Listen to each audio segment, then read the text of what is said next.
di sini. Kita mulai aja. Yang pertama, untuk kasus 1,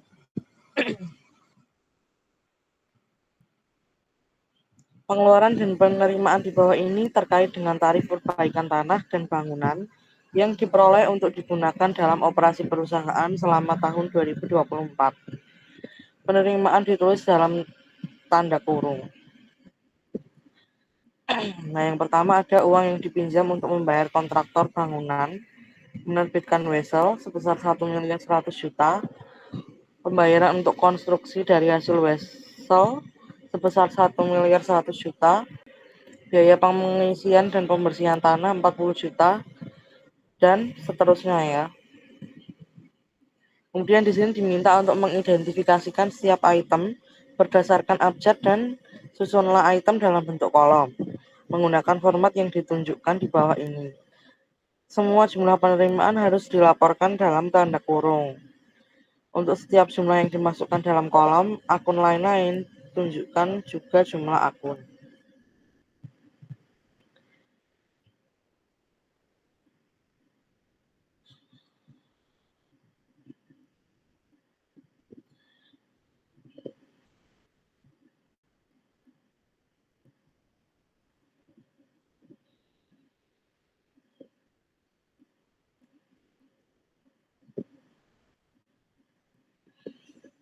Nah, ini untuk kasus yang nomor 1.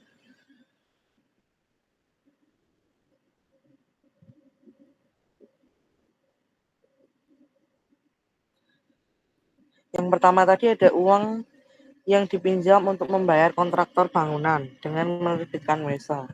Nah, ini karena tidak sebenarnya berkaitan, tapi ini kan kita menerbitkan wesel untuk membayar kontraktor. Jadi akun yang berkaitan dengan ini itu item lainnya, yaitu utang wesel. Jadi tidak masuk ke 3 ini.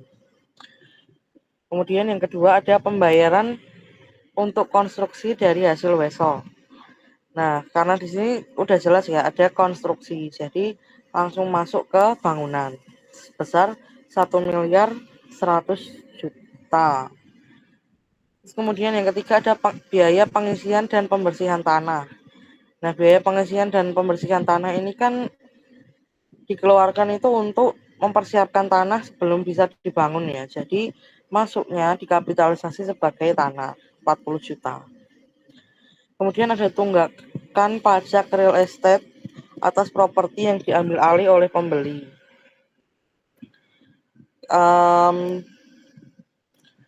Real estate itu kan tanah yang di atasnya ada bangunannya gitu ya. Nah, di soal ini perusahaan kan membeli tanah yang di atasnya ada bangunan, tapi nanti akan dibangun lagi menjadi aset baru. Nah, untuk pajak real estate ini, karena real estate ini kan aslinya tuh tanah yang lama, maka dikapitalisasi sebagai tanah sebesar 28 juta. Kemudian ada premi polis asuransi berjangka waktu 6 bulan selama konstruksi. Nah, karena jangka waktunya masih ada di dalam masa konstruksi, maka dikapitalisasi sebagai bangunan sebesar 24 juta. Kemudian ada pengembalian 1 bulan premi asuransi karena konstruksi selesai lebih awal. Nah, berarti kan dari 6 bulan ini, yang 1 bulan itu sudah di luar jangka waktu konstruksi, di luar periode konstruksi. Nah, makanya yang 4 juta ini harus dikurangkan karena kita menerima uang, harus dikurung. 4 juta ini diperoleh dari tadi kan 6 bulan ini 24 juta, sedangkan yang dikembalikan ini 1 bulan. Berarti 1 bulannya 24 dibagi 6 bulan jadi 4 juta. Terus kemudian biaya jasa arsitek bangunan, jelas masuk ke bangunan. Kemudian ada biaya real estate yang dibeli sebagai lokasi pabrik, terdiri dari tanah 800 juta dan bangunan 200 juta. Nah, ini karena real estate tadi masuknya ke tanah sebesar 1 miliar. Kenapa nggak dipisah? Karena bangunan ini kan bangunan lama, bukan bangunan yang mau dibangun. Jadi masuknya tetap ke tanah. Kemudian ada komisi yang dibayarkan kepada agent real estate, masuk ke tanah. Kemudian ada pemasangan pagar di sekitar properti. Nah, ini tidak berkaitan langsung dengan tanah ya, jadi masuk ke perbaikan tanah, karena ini hanya untuk memperbaiki penampilan di sekitar tanahnya itu tadi. Jadi dibedakan dari tanah, masuk ke perbaikan tanah. Kemudian ada biaya penghancuran dan pembongkaran bangunan. Nah, tadi bangunan yang dibeli real estate tadi, bangunannya dihancurkan dulu, dibongkar dulu. Nah, itu masuk ke tanah karena ini termasuk ke dalam persiapan tanah juga, mempersiapkan tanah untuk proses pembangunan. Terus yang kemudian ada hasil penjualan sisa bangunan yang dibongkar. Ini masuk ke tanah. Tadi yang udah dibongkar tadi, kemudian dijual. Karena kita menerima, jadi ini harus mengurangi biaya. Kemudian selanjutnya ada bunga yang dibayar selama konstruksi atas uang yang dipinjam untuk konstruksi. Jelas karena untuk konstruksi, jadi masuknya ke bangunan sebesar 52 juta. Kemudian biaya lahan parkir dan jalan masuk. Yang ini juga karena ini tidak mempengaruhi ke aset itu sendiri. Lahan parkir itu dibedakan, jadi masuknya ke perbaikan tanah. Kemudian ada biaya pohon dan semak-semak yang ditanam, di mana ini bersifat permanen, makanya ditambahkan ke dalam tanah. Dan yang terakhir biaya penggalian untuk bangunan baru, jelas langsung masuk ke bangunan. Nah, dari sini total untuk tanah 1.184 juta, total untuk perbaikan tanah 92 juta, total untuk bangunan 1.284 juta, dan untuk item lainnya dari yang utang wesel tadi minus 1.100.000 juta. Itu untuk yang kasus 1.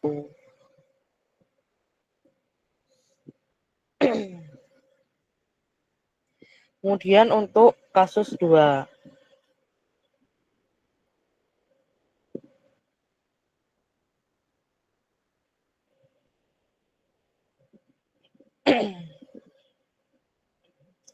Perdana dan Co membeli tanah untuk lokasi pabrik seharga 1.800.000 juta. Proses merobohkan 2 bangunan tua di tanah tersebut dan membangun pabrik memerlukan waktu 1 bulan. Perusahaan membayar 168 juta untuk meruntuhkan bangunan tua dan menjual kayu dan batu bata sisa puing senilai 25.200.000. Biaya jasa hukum sebesar 7.400.000 dibayarkan untuk penyelidikan surat-surat dan penulisan kontrak pembelian. Perdana dan Co membayar 8.800.000 kepada perusahaan teknik untuk surat tanah dan 260 juta untuk menggambar rencana pabrik. Survei tanah harus dilakukan sebelum rencana definitif digambar. Hak asuransi atas properti memakan biaya 6 juta dan liabilitas premi asuransi yang dibayarkan selama konstruksi adalah 3.600.000. Biaya kontraktor untuk konstruksi adalah 10.960 juta. Perusahaan membayar kontraktor dalam 2 angsuran, yaitu yang pertama 4.800 juta pada akhir bulan ketiga dan 6.160 juta setelah selesai. Biaya bunga sebesar 680 juta dibayarkan untuk membiayai pembangunan. Diminta tentukan biaya perolehan tanah dan biaya perolehan bangunan sebagaimana yang harus dicatat buku Perdana dan Co. Asumsikan bahwa survei tanah dilakukan untuk bangunan.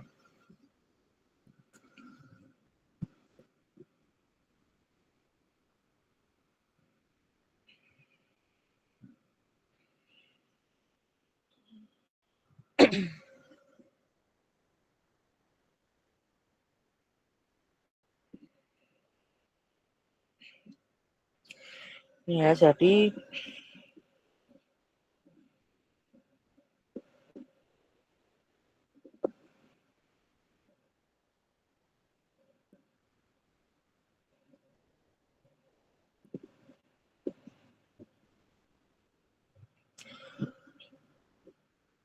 tanah 1.800.000.000. Kemudian ada biaya bongkar bangunan lama 168 juta. Kemudian ada hasil penjualan puing bangunan 25.200 karena ini penerimaan jadi mengurangi biayanya. Kemudian ada biaya jasa hukum 7.400.000 masuk ke tanah. Kemudian ada biaya survei. Tadi kan ada asumsi kalau biaya survei tanah dilakukan untuk bangunan. Jadi masuk ke bangunan 8.800.000. Biaya gambar rencana pabrik 260 juta di bangunan. Hak asuransi atas properti 6 juta di tanah karena yang dibeli tanah tadi. Kemudian asuransi hutang konstruksi 3.600.000 di bangunan. Biaya kontraktor untuk konstruksi 10.960.000.000 di bangunan dan biaya bunga dikapitalisasinya untuk pembangunan yaitu 680 juta. Jadi totalnya untuk tanah 1.956.200.000 dan untuk bangunan 11.912.400. Itu untuk kasus 2.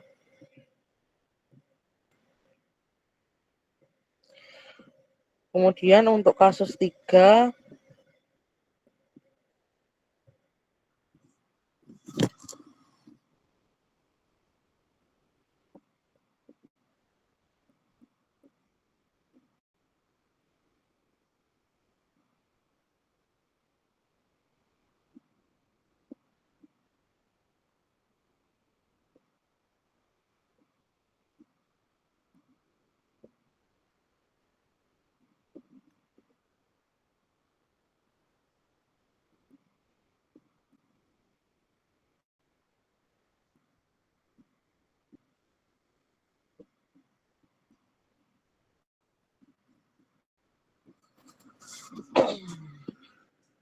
untuk kasus 3 Mega Jaya Raya Corporation mengoperasikan sebuah retail toko komputer untuk meningkatkan pelayanan pengiriman kepada pelanggan. Perusahaan membeli 4 truk baru pada tanggal 1 April 2024. Kondisi perolehan untuk setiap truk dijelaskan di bawah. Jadi kita diminta untuk membuat jurnal dari pembelian keempat truk ini. Yang pertama, truk 1 memiliki harga terdaftar sebesar 60 juta.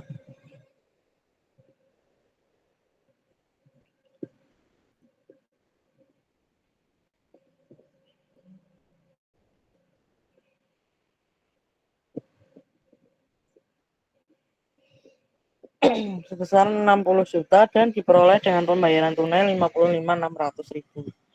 Ini masih sederhana ya.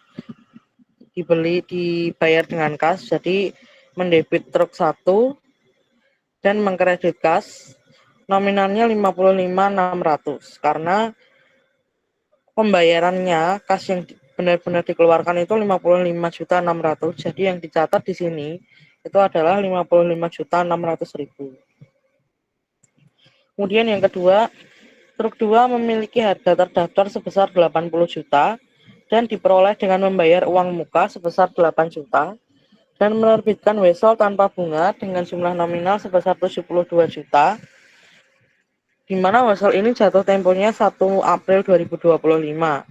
Nah, Mega Jaya Corporation harus membayar bunga pada tingkat 10% untuk pinjaman tersebut, dan dealer memiliki tingkat pinjaman incremental sebesar 8%. Nah, kita harus mencari dulu kalau berdasarkan weselnya itu, nilai weselnya saat ini itu harga truknya berapa. Caranya jumlah pembayarannya di sini ada kas 8 juta, kemudian ada wesel bayar 72 juta. Untuk ketika nanti tanggal 1 April 2025 itu 72 juta. Jadi totalnya ada 80 juta. Nah, kemudian kan kita harus mencari nilai sekarang dari si truk ini. Wesel bayar ini. Nah, caranya menghitung present value-nya yaitu 72 juta dikali 10% untuk 1 tahun Nah, untuk mencari present value ini biasanya menggunakan tabel PV karena kan, belum belajar di matematika keuangan ya.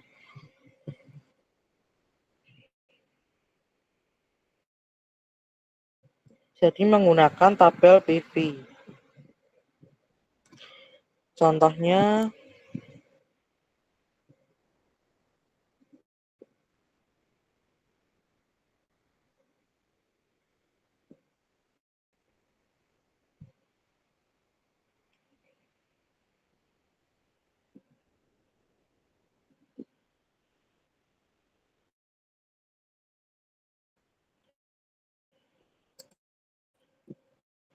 nah seperti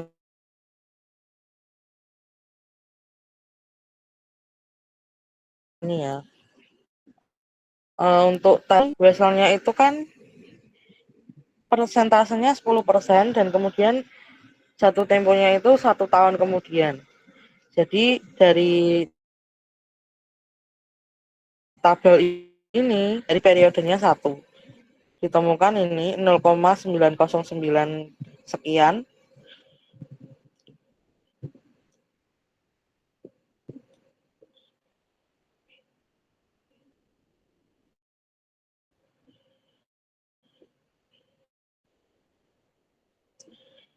Jadi 72 juta ini dikalikan dengan 0,909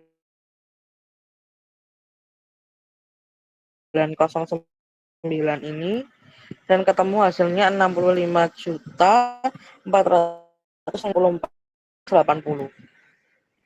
Dari Mega Jaya Corporation terus juga membayar 8 juta untuk uang mukanya. Jumlahnya ini harus ditambah 65 juta ditambah dengan 8 juta, ketemu hasilnya itu 1.400. Ini harga truk saat ini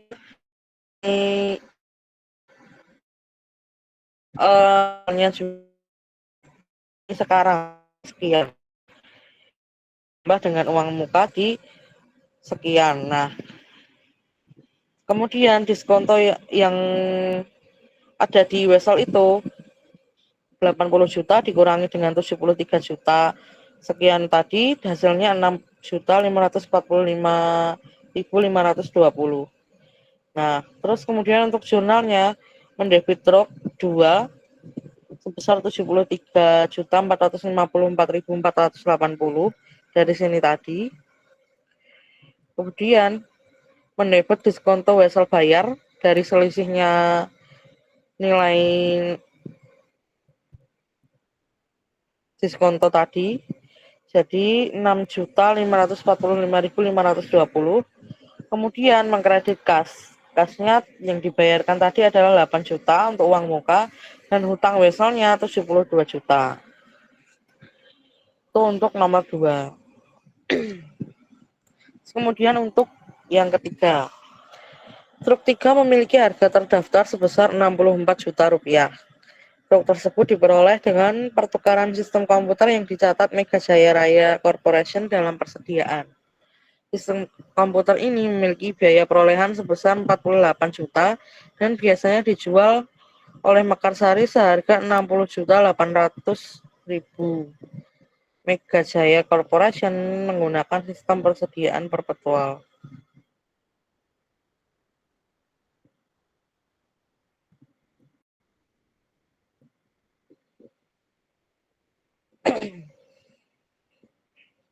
Nah ini jurnalnya mendebit truk 3 sebesar 60.800.000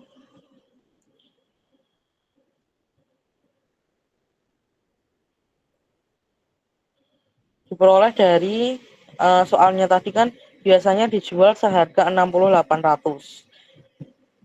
Memang harga terdaftarnya 64 juta, tapi Mekarsari biasa menjual itu 60.800.000. Makanya harga yang diakui adalah 60.800.000. Kemudian penjualan 60.800.000. Ini sebenarnya jurnalnya bisa ini ya, truk penjualan baru HPP persediaan. Cuma karena ini digabung jadi seperti ini. Truknya 60.800, penjualan kredit 60.800. Kemudian karena ini tadi sistem perpetual, makanya harus mencatat harga pokok penjualan. Mendebit HPP 48 juta, diperoleh dari sini tadi, biaya perolehannya kan 48 juta, kemudian kreditnya persediaan 48 juta. Nah, catatan, harga penjualan sistem komputer tampaknya menjadi ukuran yang lebih realistis karena merefleksikan nilai wajar daripada harga katalog truk yang dijadikan sebagai alat ukur untuk menetapkan nilai wajar dari imbalan yang diterima. Karena kendaraan sangat sering dijual dengan harga di bawah harga katalog. Makanya yang digunakan 60.800.000.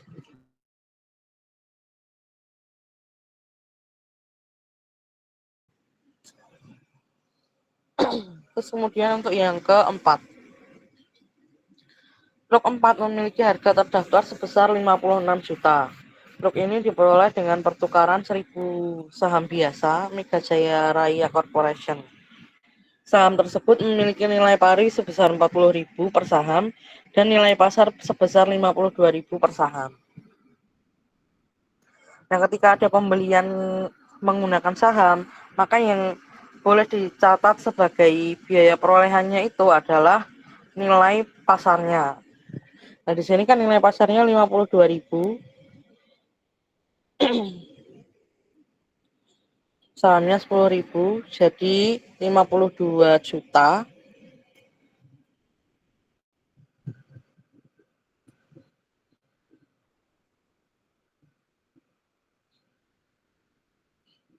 Kemudian saham biasa karena nilai parinya 40 juta, jadi saham biasa yang dikeluarkannya 40 juta. Kemudian ada kelebihannya, dianggap sebagai modal disetor untuk membeli truknya 12 juta, selisih dari 52 juta dan 40 juta. Itu untuk kasus 3.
Kemudian untuk kasus keempat,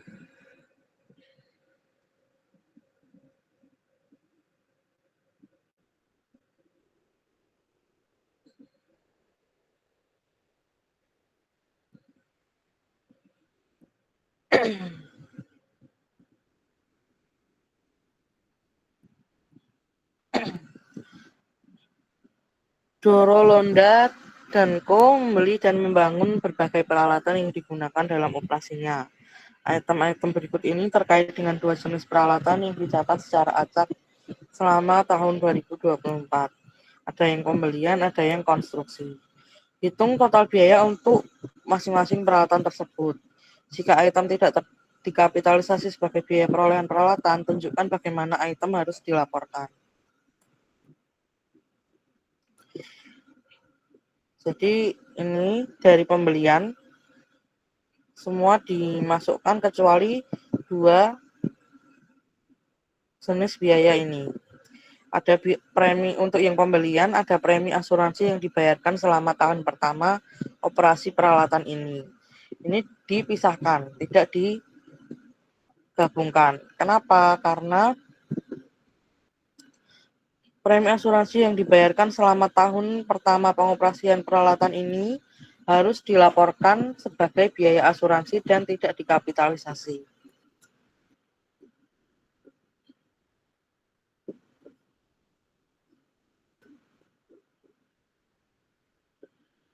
Karena kan premi asuransi yang dibayarkan ini pada saat peralatan ini digunakan, bukan pada saat pembelian. Jadi tidak termasuk ke dalam biaya pembelian peralatan, makanya dipisahkan.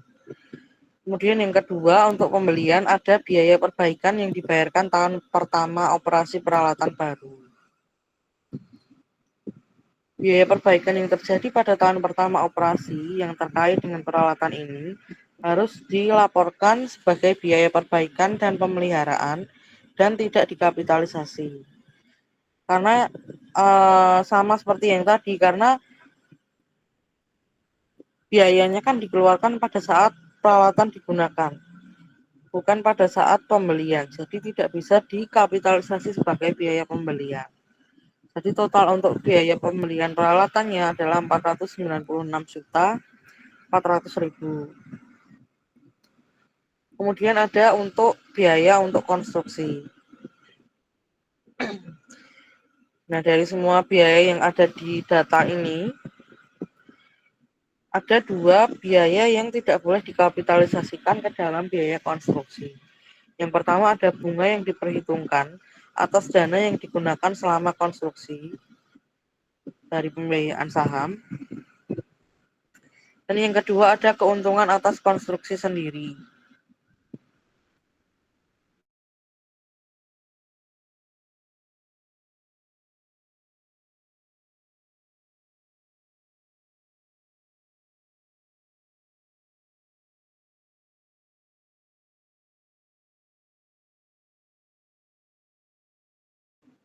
Jadi total untuk biaya konstruksinya adalah 1.769.600.000. Itu untuk kasus 4.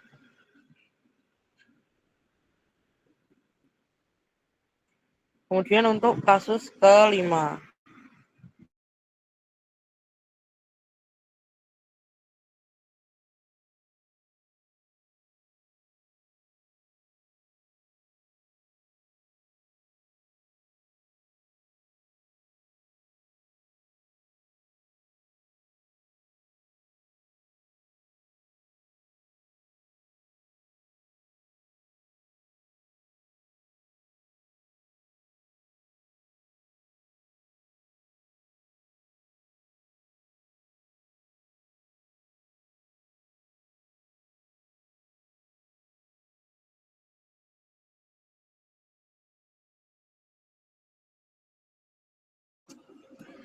Untuk yang kasus kelima ini, Allegro Supply Company, perusahaan yang baru didirikan, melakukan pengeluaran terkait dengan tanah, bangunan, serta mesin dan peralatan. Nah, ini juga kurang lebih sama dengan yang nomor 1, 2 tadi. Mengidentifikasi mana yang masuk ke bangunan, mana yang masuk ke tanah.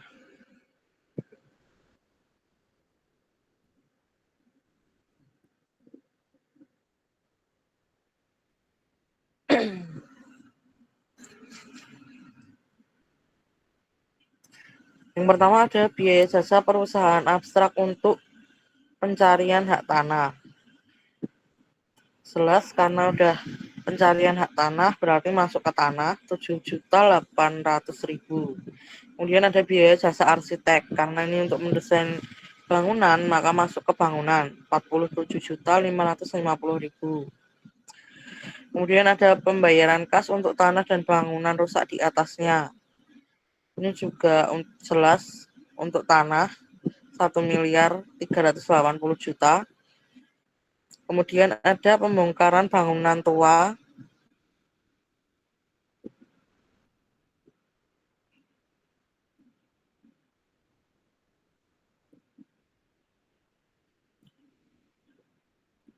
300 juta dikurangi nilai residu hasilnya 217.500,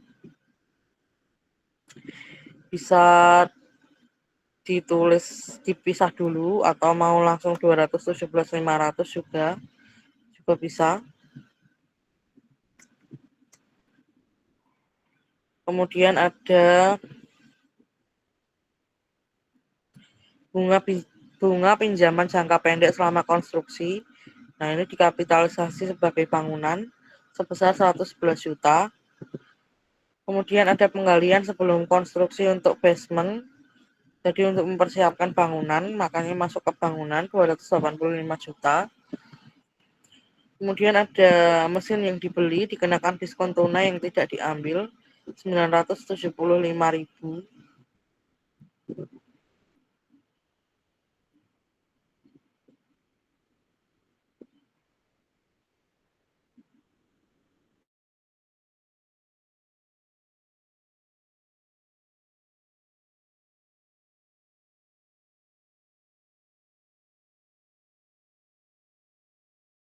975 juta. Nah, karena yang 2% itu tidak diambil, maka dipisahkan di sini sebagai biaya lain-lain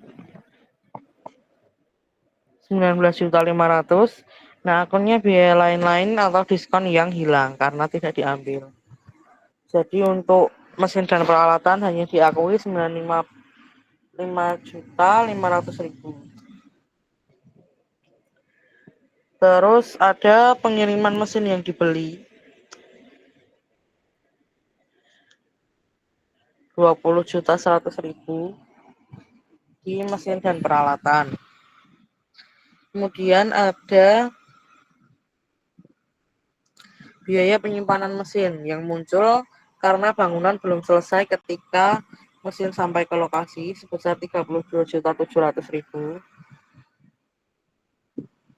Karena bangunan belum selesai dianggap sebagai biaya lain-lain, yaitu sebagai rugi keterlambatan konstruksi 32.700.000. Kemudian ada gedung baru yang dibangun. Konstruksi bangunan memakan waktu 6 bulan dari tanggal pembelian tanah dan bangunan tua sebesar 7.275.000 diakui sebagai bangunan. Kemudian penilaian kelayakan drainase 24 juta itu untuk diakui sebagai tanah. Kemudian ada biaya pengangkutan dari gudang ke gedung baru masuk ke biaya lain-lain, yaitu rugi keterlambatan konstruksi. Kemudian ada pemasangan mesin diakui sebagai mesin dan peralatan. Dan yang terakhir ada pohon semak dan lanskap lainnya setelah konstruksi selesai yang bersifat permanen diakui sebagai tanah. Jadi totalnya untuk tanah 1.710.300. Kemudian untuk bangunan 7.718.550. Mesin dan peralatan 1.005.600.000. Dan jumlah untuk akun lainnya 61.500.000. Itu untuk kasus 5.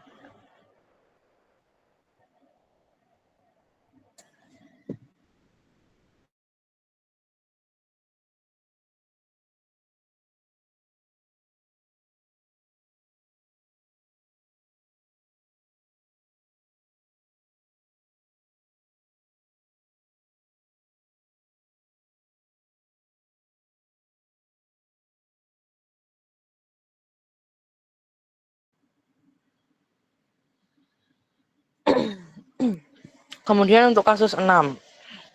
Jadi untuk yang pertama ada Nusantara Industries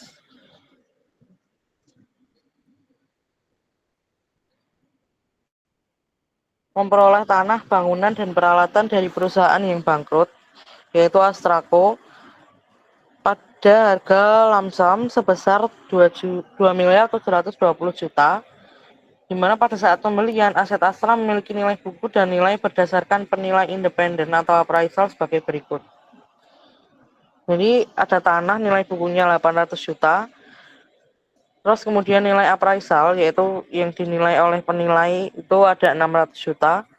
Kemudian bangunan nilai bukunya 920 juta, namun ketika dinilai oleh appraisal 1.400.000.000 juta, peralatan yang nilai bukunya 1.200.000.000 juta dinilai oleh appraisal 1.200.000.000 juta.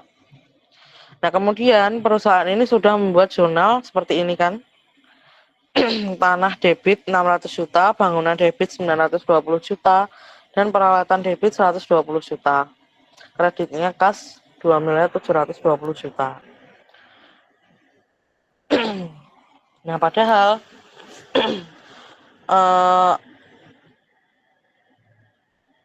untuk jurnal yang dibuat tadi itu hanya berdasarkan asumsi nilai yang terendah antara nilai buku sama nilai appraisal. Nah, sedangkan kita harus mencatat sesuai dengan kondisi yang sebenarnya. Maka dari itu, dari nilai appraisalnya ini dihitung seperti ini. Jurnal yang seharusnya dibuat, tanahnya 510 juta, bangunannya 1.190.000 juta, dan peralatannya 1.020 juta. Nah, ini angkanya didapat dari mana? Dari untuk tanah ini, untuk dari nilai appraisalnya 600 juta dibagi dengan total jumlah nilai appraisalnya 3.200.000 juta, kemudian dikalikan dengan 2.720.000, ketemu 510 juta. Nah, untuk yang bangunan dan peralatan caranya juga sama, dari nilai appraisal ini diperoleh 2.720 juta. Nah, karena tadi jurnalnya seperti ini, padahal seharusnya jurnalnya seperti ini, maka harus dibuat jurnal koreksi. Tanah yang tadinya dicatat 600 juta di debit, padahal seharusnya jumlahnya 510 juta, maka harus dikurangi. Tanah yang tadinya di debit jadi dikredit 90 juta. Selisih dari 600 juta dan 510 juta. Kemudian bangunan tadinya 920 juta, padahal nilainya harus 1.190 juta, maka harus didebit, ditambah lagi selisih dari kedua nilai ini. Kemudian peralatan 1.200.000 juta, padahal harus 1.020 juta, jadi harus dikurangi, makanya harus dikredit 180 juta. Kemudian yang kedua, Raya Enterprise membeli peralatan toko dengan membayar uang muka sebesar 8 juta dan menandatangani wesel bayar berjangka waktu 1 tahun senilai 92 juta, bunga 10%. Nah, tadi udah dibuat jurnal seperti ini, peralatan toko di debit, kas kredit, wesel bayar kredit, dan hutang bunga di kredit. Padahal seharusnya kita belum mengakui hutang bunga, tapi justru kita harusnya mengakui diskonto wesel, jurnal yang seharusnya seperti ini. Peralatan dihitungnya dari sini, jadi kas yang dikeluarkan tadinya untuk uang muka 8 juta, ditambah wesel bayarnya 92 juta, total harganya seharusnya itu 100 juta. Nah, kita harus mencari dulu present value dari weselnya itu. Caranya sama seperti yang tadi, 92 juta dikali dengan present value-nya untuk 10% dikali 1 tahun, yaitu 0,90909 ini ditemukan hasil 83.636.280. Kemudian karena tadi ada uang muka 8 juta dijumlahkan, hasilnya 91.636.280. Ini diakui sebagai harga perolehannya peralatan. Kemudian ada diskontonya 8 juta sekian, ini dari 100 juta dikurangi dengan peralatan, harga perolehan peralatannya. Nah, kemudian uang muka yang dibayar 8 juta dikredit dan wesel bayarnya 92 juta dikredit. Karena di awal sudah ada jurnal seperti ini, harus dilakukan koreksi. Nah, koreksinya itu dengan menghapuskan hutang bunga 9.200.000 di debit, kemudian menambahkan diskonto weselnya di debit sebesar ini 8 juta sekian, dan mengkredit peralatan toko karena tadinya harganya dicatat 109.200.000 harus dikurangi jadi 9 juta, jadi 91 juta, makanya harus dikredit sebesar 1.600.000. 17.563.720. Itu untuk yang nomor 2. Kemudian yang nomor 3, Melayu Company membeli peralatan kantor sebesar 80 juta, terminnya 2/10 net 30, dan perusahaan berniat untuk mengambil diskon. Tapi perusahaan tidak membuat jurnal sampai dengan pembayaran atas peralatan tersebut.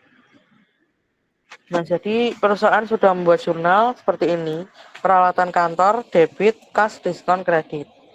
Nah, padahal harusnya diskon itu diakui nanti ketika sudah benar-benar terjadi. Makanya jurnal yang seharusnya cuma peralatan kantor dan utang usaha, nominalnya setelah diskon, yaitu 78.400. Nah, maka dari itu harus ada koreksi diskon pembelian yang tadinya dikredit dipindah ke debit. Peralatan kantor yang tadinya jumlah 80 juta harus dikurangi, dikredit 1.600.000. Kemudian untuk yang nomor 4, ini karena belum dicatat, jadi harus membuat pencatatannya, yaitu tanah dan bangunan di debit, dan kreditnya pendapatan kontribusi atau hibah 1.080.000. Terus lanjut untuk yang nomor 5, Hari Company membangun gudang senilai 2.400.000.000. Perusahaan dapat membeli bangunan tersebut seharga 2.960.000.000. Nah, jurnal yang dibuat ada gudang 2.960.000.000 di debit, kreditnya kas dan laba konstruksi. Padahal yang seharusnya gudang dicatat sebesar 2.400.000.000 karena biaya yang benar-benar dikeluarkan itu 2.400.000.000. Maka dari itu harus dikurangi, gudang harus dikredit 560 juta dan laba atas konstruksi harus dihapus 560 juta. Karena waktunya udah tidak cukup, mungkin sampai kasus 6 dulu yang kita bahas hari ini.